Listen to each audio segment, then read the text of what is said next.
Okay, so Flavourworks is about just over a couple of years old now. We left our last company, me and my co-founder Pavle, and we didn't really know what we were doing. We were starting from the ground up. And that was everything from employees, design, technology, all of these things. And so when we kind of chipped away at it bit by bit, and then when it came time for us to gain employees and find an office space, we were looking around kind of Old Street area, because I previously worked around Shoreditch, and that was one of the few places I knew in London because I wasn't from London. And we looked around quite a lot, and then we found the Brew, and that was kind of perfect for us in terms of our price range and the sort of facilities we needed. So we've been here over 2 years now, and it's been a fantastic time, lots of memories. So at Flavourworks we make, I guess we call them like interactive live action experiences. So a mix between the world of video games and the world of traditional film. My background was in video games and film, and so it's about bringing those two worlds together in a way that no one's really ever cracked before. We wanted to be at the forefront of bringing this kind of new viable third category to a mass audience. So we're making a game called Erica, which is our first experience using this technology we've built called Touch Video, and it's essentially about you playing the role of kind of like the conscience of this character called Erica, and she's in a sort of dramatic, psychological thriller type movie situation, and the choices you make will change and shape the sort of flow of the narrative, but you can also touch the world in very tactile, interesting ways. And so, that's something we announced just over a year ago, and it's been published by Sony, which we're really excited about, coming out to PlayStation 4. We've tried to create a game that would be familiar to people who loved traditional storytelling games, of which there's kind of like a growing sort of fan base for that, and there's a lot of products out there in the market. But we also wanted to make games that anyone could play.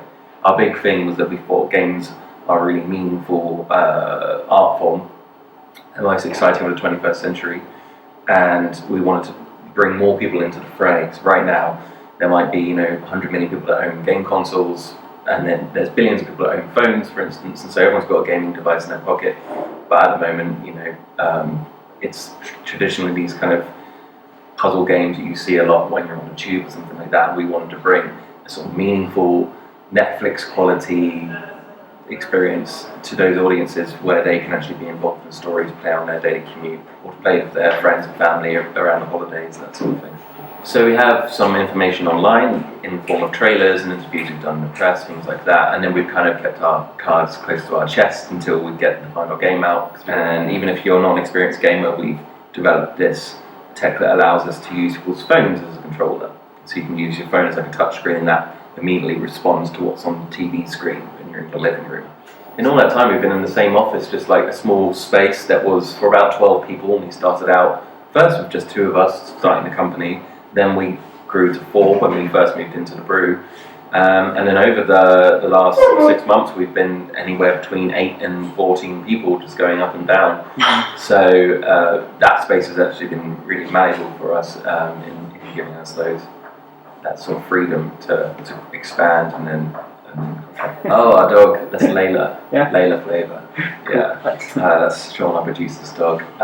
When he was interviewing for the job, one of his sort of questions for us was whether we'd be comfortable with animals and things, and we were like, more the merrier. It's wonderful having a dog around, and it's great that the Brew supports that as well. It's nice. It's not too much for a yappy dog or anything like that. She's a puppy still, so she's very much a sort of part of Flavour team. She's more of a mascot. I think the big thing for us was finding a space that was close to a nice bustling area. There's a lot of buzz around Old Street and Shoreditch, for instance, and so we were looking for offices around there. Plus, that was where my familiarity was in this area. So we were looking around, and it can be quite an expensive area, and it turned out the Brew was a lot better value for money than what we were seeing elsewhere.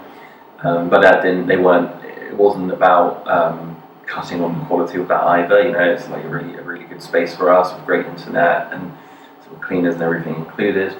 This also ends up, because we're able to be in this space, it means that when people visit us, it's very easy for them to get over on the Northern Line, just in Zone 1, and that's also an attractive prospect for employees that want to move somewhere or be working somewhere that's as interesting as kind of East London, so in one sort of place. And the staff here are really wonderful, really lovely, and we've kind of become good friends with them.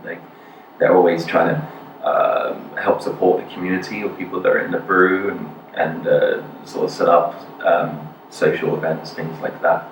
In our wildest dreams, we'll carry on and finish Erica, which is our first game, which will be out hopefully soon, and then we'll start exploring some additional projects and growing our team to expand, so we can be pushing out multiple stories in this new medium that we're trying to create and pioneer. In which case, if anyone is working within the sort of the brew community or outside of that, and you're a talented storyteller or a programmer looking to work on cutting edge experiences, then we're always looking for talent in those areas.